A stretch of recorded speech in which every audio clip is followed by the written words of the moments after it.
Hi, everyone.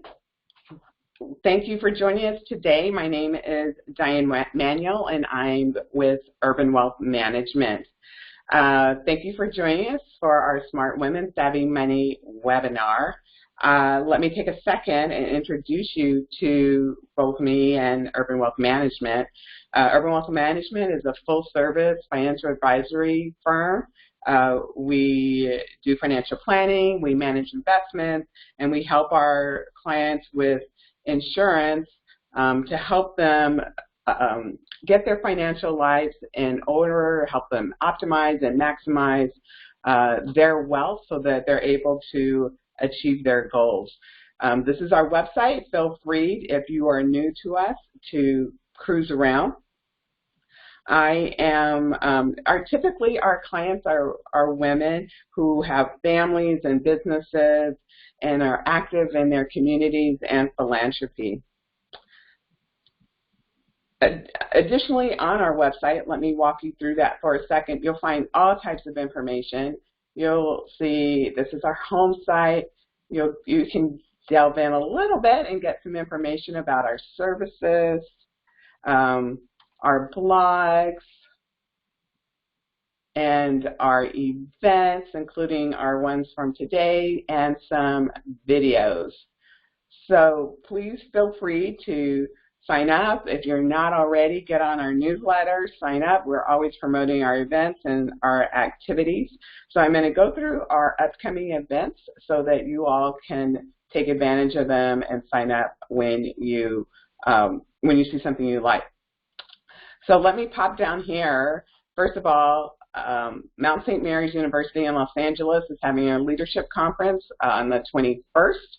I'm going to be on a panel there in the morning talking about volunteering and philanthropy. So the good thing is, because I'm a speaker, anyone in our community will have access to a discount code, Speaker20, so that you can sign up and not have to pay the full price. So please take advantage of that if you are so inclined. Additionally, my colleague Dorinda is going to be giving a workshop on financial aid. It's in the evening in the South Bay. Please feel free to learn more about that. And then our next webinar next month, oh my goodness, our next webinar is Being Wealthy, and that will be yours truly, me. I'm going to talk about behaviors and activities and mindsets that you can actually use to grow your wealth. Sometimes with women, we don't feel very comfortable talking about money and talking about wealth, and that really, I think, prohibits us from growing our money and really using it the way we want to use it. So please feel free to join in on that webinar. And then in November, our Smart Women Savvy Money webinar is going to be around real estate. So please feel free to sign up for any of these activities. They are absolutely all free. So let's get started on today's webinar. What's your caregiving plan? And today we have Jill Love, who will talk to us about the importance of being prepared for caregiving, either for ourselves or especially for our loved ones. And she's great. She's been a great partner with us, and we work together many times because people feel overwhelmed when not so good things happen and they have to care for their loved ones especially. So I'm going to take a second and allow Jill to get unmuted. So Jill, I think you can talk now. Okay, can you hear me all right? And then I'm going to switch you over as the presenter. And you should get a little notification or something at the bottom. And hopefully the technology works. I'm clicking on Start Sharing. There you go. Let's see if it's...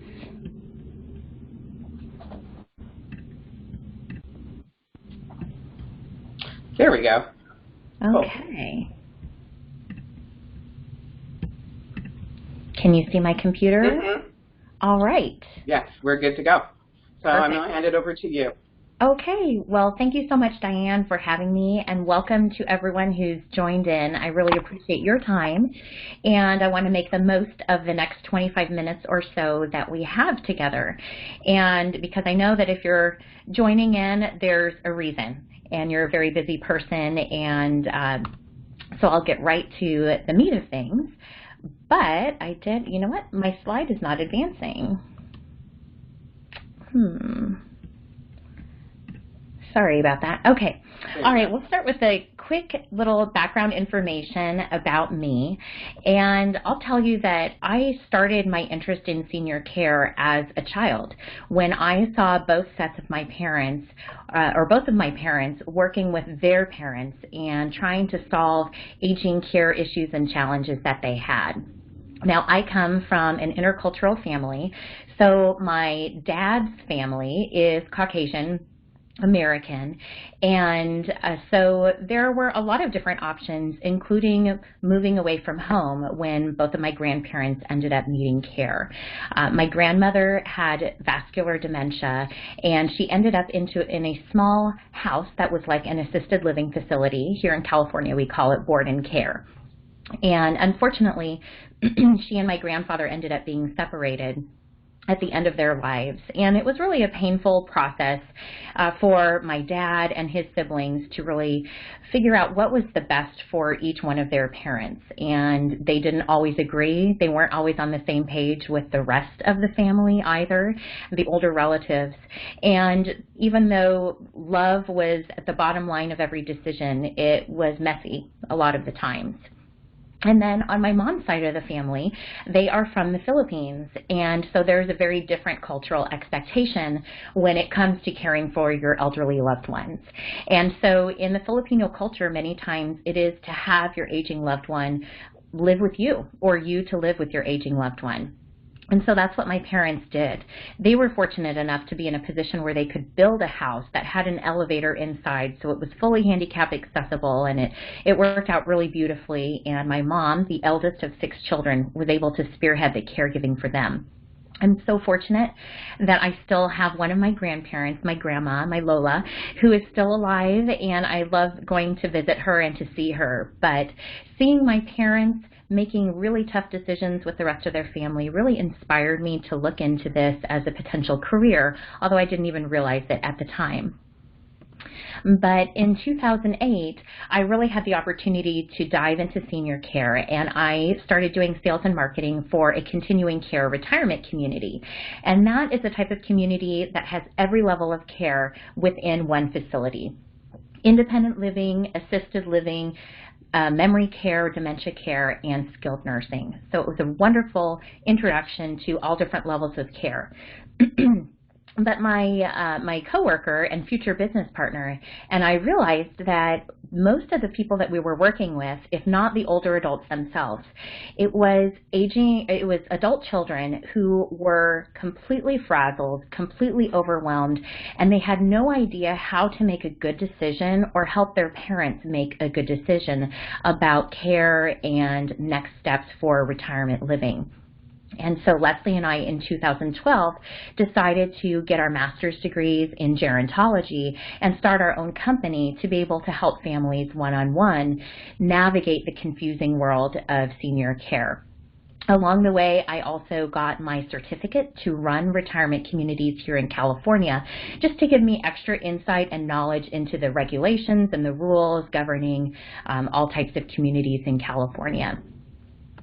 And ultimately, my goal is to help families by bringing peace of mind to them, letting them know they're not alone. You're not alone in this whole caregiving process, and there's a whole team of professionals who are available and eager to help you if you need some help outside of yourself and your own family. So today we'll talk a little bit about how to go about doing that. So as I mentioned, there's probably a reason why you're hopping online during your lunch to join this call. So maybe you can find some type of concern with your aging loved one in the list that I'm going to go through below. Perhaps there are some memory issues that you're seeing, or falls, or broken bones. You may not know this, but 1 in 3 older adults, age 65 and older, falls every single year. And it's one of the biggest leading causes of traumatic brain injury, of hip fracture, and accidental death in the United States. And so falls, even though they seem like maybe they're a common happening for older adults, they can be very, very serious. Maybe you're just noticing that mom or dad has a messy house, and mom used to be meticulous with her housekeeping, and now you're seeing dust bunnies or piles of paperwork that didn't used to be there. Maybe dad has had a fender bender. Maybe he's admitted it, maybe he hasn't, or maybe it was somebody else's fault. But you're just noticing that some things are just starting to add up, that maybe life isn't what it used to be. They're slowing down in some way. Or maybe you're noticing they're lonely and they're isolated. They've withdrawn after retirement. They don't have a normal social circle anymore with coworkers, and maybe they're not participating in the same activities that they used to be doing. And loneliness and isolation, actually, in recent studies, has proven to be as damaging as smoking and obesity to our health. So again, it may seem like a small detail in your aging parent's life, but it actually can be very, very detrimental to their health. Another one, having trouble paying bills, or there could, of course, be big diagnoses or other conditions that are impacting their quality of life. And maybe you just haven't even had the discussion of end-of-life issues, and you're realizing, I need to be proactive rather than reactive, and so this is a good time to address these issues. All right, so let's talk about a care plan. A care plan identifies the care needs, diagnoses, challenges, and resources that your aging parent has. Now, I'll just pause for a minute. I'm talking as if I'm speaking with an adult child, but I do know that many times you're calling and you're thinking about a spouse or a sibling or a grandparent. Or maybe you're even so proactive, you're thinking about yourself, and I applaud you for all of those circumstances. But by and large, many times I'm working with adult children, so that's just the context that I'm going to be using in my language today. So moving on, after you've identified the needs, then you can develop goals to meet those care needs that you have found. And then you can list any strategies, people, or other resources that you need to help accomplish the goals of care for your aging parent. And then finally, you'll have some type of timeline. Now, this plan does not have to be fancy. You can design it however you want. It can just be a mental care plan or something that you're emailing with your siblings and with your parents. But the basic idea is to have a guideline, so that you're moving towards something rather than just waiting to see what you need to change from the status quo as a crisis occurs. So again, if we're talking about an aging loved one or an aging parent, just a reminder to put yourself in their shoes. This is a hard situation, watching your parents age, but trust me, it's harder for them. They're realizing in some way, shape, or form that life is not the way that it used to be, and so we need to just give them some grace in this whole discussion and process. And then also remember that you're never the parent. There are some senior care consultants that I know who talk about parenting your parent, and I just disagree with that because there's just too much context in the parent-child relationship. And even if you're caring for your loved one, you're still the child, even if you're 65 years old. And then many times, sometimes or many times, there are relationship tensions, and you might need to bring in some outside help to help you solve this and create some type of plan.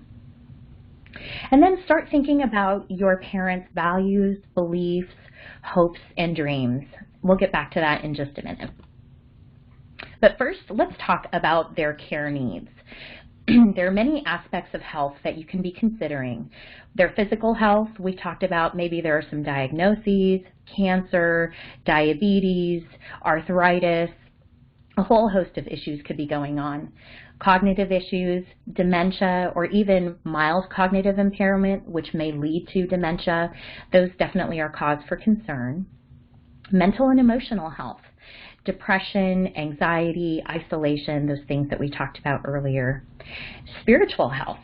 I know many people who really rely on their faith more and more as they get older, and others tend to withdraw from that, or they have doubts, especially after experiencing loss. So just be monitoring what's happening with your aging loved one. And then finally, the social aspect of health. Do they have any hobbies? Do they have interests? Do they have a sense of purpose? Or are they staying at home watching TV and infomercials? There's a big difference in quality of life if there's social isolation. So then look at what's working, and then of course what's not working. What are the unmet needs? Start writing those down, talking with other loved ones about it, and seeing how we can address those specific needs. And then let's go back to what I just briefly touched on a minute ago. Let's think about your parents' your parents' goals and their wishes. Are they reasonable and achievable? For example, I'll tell you almost 99% of the people that I want to stay at home, no matter what. And some people have even told me, you're taking me out feet first. And I understand that home has so much meaning and sentimental value and it's comfortable, but sometimes that's not always the appropriate solution. So just put mentally in your mind, what of their goals can you accommodate and which ones can't you? And rank those priorities. For example, your mom may want to, but she's also really open to moving closer to being to one of your children. And so maybe that's a way to accommodate a more reasonable need, because then she's closer to extra care and supervision. So having the discussion with lots of options can really help you and give you some leverage in the discussion. And then, as we've talked about a little bit, support the goals that you can and address concerns where you need to. But overall, let the quality of your aging parent's life guide you. Now, some icky or uncomfortable situations. Talking about end-of-life care issues. Does your parent want to be buried or cremated? All those things that probably don't come up in a typical dinner conversation at some point. So you carry those out. So my mom doesn't really like to talk about these things with but we can still be talking about important things. My dad is much more open about his wishes. Every time end-of-life issues come up in a movie that we watched, he's happy to talk with me about it. And I specifically remember after watching Million Dollar Baby, we had a long conversation about suicide or Death with Dignity Act, which is becoming more and more popular in different states. So it's what are the values and wishes of your loved one? And now let's talk about financial resources. Do they have long-term care insurance, life insurance with living benefits, any pension or retirement accounts, investments, properties, or other assets? If you're lucky, yes, they do, but many times family members have to step in to assist and provide financially. Or maybe that's not even an option and you really need to rely on government programs. It's just important to get it all out on the table so you know what you're working with. And if you need some help, I highly, highly recommend talking with a financial advisor who can help you identify what the true budget is. Care and supplemental insurance cards. If your parents have a trust, get a copy of it, see how recently it's been updated. Do they have power of attorney, advance directive, and even HIPAA waivers? If you're not familiar, your aging loved one gives you or someone else permission to speak with their medical professional. Otherwise, unfortunately, you are out of luck. And again, if you need some help, I highly recommend speaking with an estate planning attorney, or specifically even an estate planning attorney with elder law specialty. So those can be great, great resources for you, especially if you're starting from scratch. A lot of information, a couple of examples to help you see how this can work in real life. So first, let's look at Carl and Linda. Carl was recently diagnosed with early stage dementia, which is a great thing that it's in the early stages still. He does not wander, he is not combative, but he definitely has a lot of cognitive impairment, and it is weighing down on Linda. Is not perfectly healthy herself. She has diabetes, and she is experiencing neuropathy in her legs and in her feet and also in her hands. So her mobility is not the best, and cooking with diabetes is just a huge life adjustment compared to the comfort food that she's always grown up with. So there are a couple of challenges for them. Thankfully, they have some great pensions from being retired educators. They do have long-term care insurance, which will help with care in the future. Their home does need some minor retrofits, but they own their home. And best of all, they have a local daughter, Lydia, who is very involved and willing to help in any way that she can. So, key for them is to stay at home with some care. And plan B is to move to a community that offers memory care for Carl. After weighing all of the pros and cons, they decided to work on plan A for now, and that's what they're doing right now. They have hired caregivers to help, and specifically those caregivers are helping Carl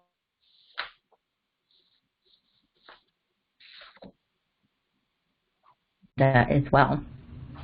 And Lydia is involved, and she is helping drive them to doctor appointments, and it's just checking in on, especially with Mom, to make sure that she's doing okay emotionally. And then I provide a quarterly care management visit, and I'm specifically monitoring to see if there are any changes in condition.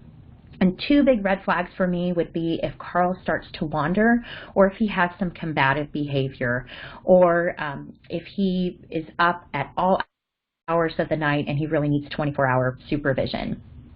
And also good news, because Carl, even though Carl has dementia, it's still early stage dementia, and he is able to help and participate in updating his estate plan, and that way they and he does become incapacitated. Louise is a little bit more of a prickly situation.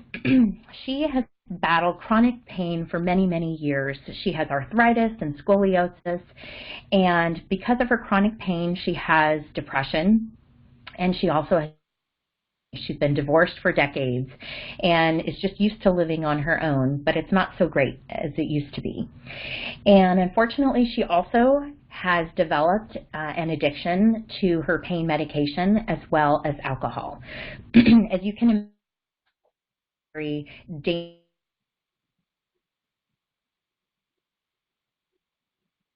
She has fallen many, many times, and she has broken her arm. She has broken ribs in the shower. She's fallen more times than we can even count. She does suffer from cognitive impairment, and we have recently seen some very poor financial decisions. And she's in denial about how bad things are. I hope this doesn't sound familiar, but if it does, you're not alone. So for resources for Louise, she doesn't have any long-term care insurance, but she does have a good income stream, and she sold her jewelry business, and so she has a great nest egg to pay for any type of care that she needs. She also has a one-level home. She lives near her sister, but unfortunately their relationship is very strained, and they don't really see each other very much. And her sons are really involved, but they live out of state, so they can't really help her on a regular basis. So plan A for her, as most people, is to stay at home with some type of care. And plan B is to move to a retirement community with care, and that's near one of her sons. Well, we tried plan A for a little bit, but we've had to move quickly on to plan B. She refused caregiving assistance at home, and she kept falling, and she refused to get sober. So her sons had to have a really serious talk with her, And they said, look, Mom, it's either the substances or the house. One of those has got to go. So she has kept the substances and agreed to move to a retirement community, and she's living close to one of her sons. That didn't solve the main issues. So she does have and still has multiple falls, and unfortunately she's broken an elbow, she's broken more ribs and punctured a lung. She's had surgeries and she's needed skilled nursing. But the great news is she's in a facility with care and supervision 24/7. She's utilized the skilled nursing on site, so we didn't have to go scrambling to find skilled nursing for her. And we do know that assisted living or memory care is coming fairly near future. We haven't tackled that yet. It does have a care status quo is not going to last much longer. Thankfully, she's been able to hand over the finances to her son, so he's doing those things. And she's still isolated and depressed because she doesn't want to get some therapy and some extra help, and she's not utilizing the social aspect of a retirement community, but we'll take what we can get. And I wanted to include this example because not all care plans go according to plan. They don't always get wrapped up with a pretty bow, but sometimes, again, you take what you can get and you just want to make sure that somebody's safe. An older adult is still an adult. They still have the right to make a good decision and a bad decision. You have to let people. All right, moving on to a more positive story. We'll talk about Donna. Donna has had her share of pain and suffering as well, and she recently lost her husband of 50 plus years. And because she lost her husband, she decided to sell their family furniture business. And she's been very depressed and anxious because of all of these changes in her life. She's struggling to find what that new normal looks like for her, and she's isolated herself in many ways. And not only a hoarder, and she's just unable to keep up with even the daily tasks of housekeeping. She has some good resources. She has her daughter, Vivian. Even though she's not local, she's very supportive. She does have a strong social, belongs to a church. She owns her own home, and she also received some benefit insurance policy.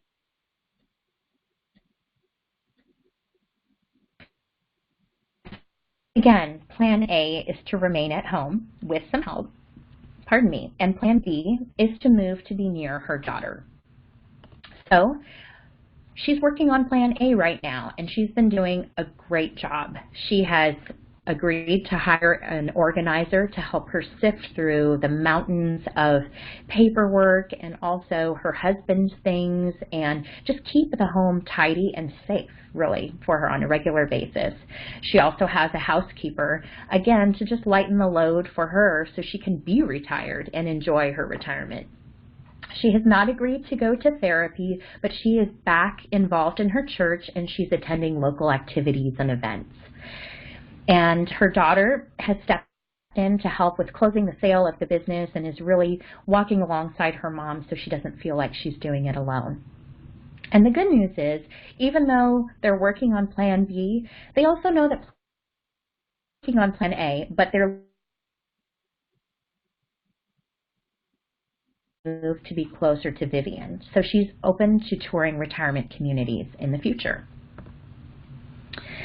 Now, let's think about some times when you might need some plan for your one. Maybe you're far away or you just can't loved ones care. Maybe your parents or other family members just aren't even open to the discussion. Things are not going well and you don't know how to move forward with this. Or similar tensions. I've had a couple of clients who have called me and said, I really haven't had a great relationship with my parents for decades. It's not going to start now, and I'm not going to do a good job of this on my own, so I really need to bring in some help. And I think that's fantastic. I think that's very wise, and there is no shame in bringing somebody on board your team to help provide excellent care. And similarly, if you need resources and trustworthy service providers and you're not really sure how to sift through all of that, you can go to a professional who can point you in the right direction. Maybe you're just busy and overwhelmed with everything that's going on in your life and you don't have a ton of time to spend adding a part-time job to do all of these things. And so you just want somebody else to help save you some time and money and stress. Again, there is no rule saying that you have to do all of these alone. If you want to do it, if you like to do it, if your family dynamics work for you to do it, fantastic. But just know that there are resources out there available for you, specifically a geriatric care manager or financial advisor, estate planning attorneys, people that I've mentioned before. So what to do next? Well, it starts with a conversation or two or three or maybe four, but start with scheduling a time to talk with your parent, or try to sneak it in when it's really not a high pressure environment, when you're not already disagreeing over something. Pick a time and maybe choose just one aspect of the care plan that we've talked about so that it's not overwhelming to you or to your parent. Talk to other people who are important in your parent's life. So maybe that's their best friend. Maybe it is their pastor or your sister who has a great relationship with your mom. Anyone who can help smooth these transitions and really help grease the wheels to making a great plan that's realistic and something where there's buy-in from your parents. And then, as we talked about, just identify some of those needs and resources and try to be as comprehensive as you can. And that way you can create those goals and solutions that will actually work for your parents. And again, get the help if you need it. There is a village of professionals available and eager to help you, and we're happy to point you in the right direction and walk alongside you.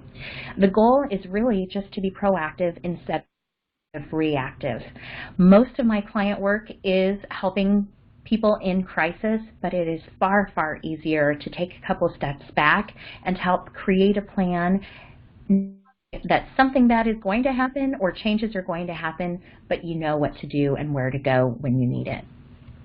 And finally, let love be your plan, or at least make sure love is part of your plan. It's easy to get stressed out and overwhelmed, but just remember, these are such wonderful, precious, important people in your lives, and you want to just honor them and make sure they have the best retirement and last years that they can possibly have, and preserve your relationship with your aging loved ones in the process. So that was just a quick, that was really helpful. If people have any. So thank you, Jill. You were popping in and out. Oh, no, I'm sorry. That's all right, but I think most of the crux of everything was there, and you know, your slides were great. So I think it was helpful. We're a little over, so I do want to say one thing, which I think you frequently say, which is when people contact you, many times it's a crisis situation, and you're kind of just have to pop in, and we get those calls too, and sometimes we refer them to you. And if there's any takeaway, I think, from working with you is to any opportunity you have to, for yourself or for your loved one, to work upstream a little bit and to at least think about these things ahead of time and think about putting a plan together. Those slides were a great direction, so if you can just, if you don't want to call Jill now, just think about answering some of those questions, either for you or for your loved one. And then maybe if you can't answer them, if they're a little confusing to you, just you know, feel free to reach out to one of us or extend those conversations to your family members. And like you said your mom was the oldest of 6. When I've had to do caregiving, it was frequently me and my sister, ride or die, you know, what we did on Saturday. My great aunt gave us $10, so we always had to have change so we could give the other person $5. and my goal was to go get a cup of coffee because I just didn't want to get a migraine. And so just think about some of those things upstream. And Jill's right. You can only do so much with your loved ones because they're grown. And that's a lot of what happened with my great aunt. Is she was a grown woman and she didn't want to do a lot of things. So we just had to be prepared for, as my friend said, the 911 call because we could do only what we could do. Exactly. But anytime, we had conversations with estate planning attorneys and accountants and everything upstream. So we tried to take care as much as we could, and you know, we were limited. So I want to thank everyone for joining us. Like I said, next month it's moi. I'm going to be there helping you all get over the hurdles to start creating your wealth and making sure you're on the right track to do that. I wanted to all of you to give yourself a pat on the back for joining us today. Like Jill said, it's in half an hour, you give up, it's your lunch or whatever. So thank you for taking the time to invest in yourself, and certainly I'm committed to helping you make all the changes that you want to make in your life, and these webinars are definitely designed to do that, to enlighten, encourage, entertain, and certainly uplift. And we certainly work on the premise that you can be the best person you can be. And I just want everyone to remember I'm your biggest cheerleader. So feel free to reach out. If you have some questions, you can email. And certainly I look forward to seeing you all next month. I think that's it. I'm going to turn off the recording. Thank you, Jill. I appreciate it. Thank you. My pleasure. Thank you. Bye-bye. Bye.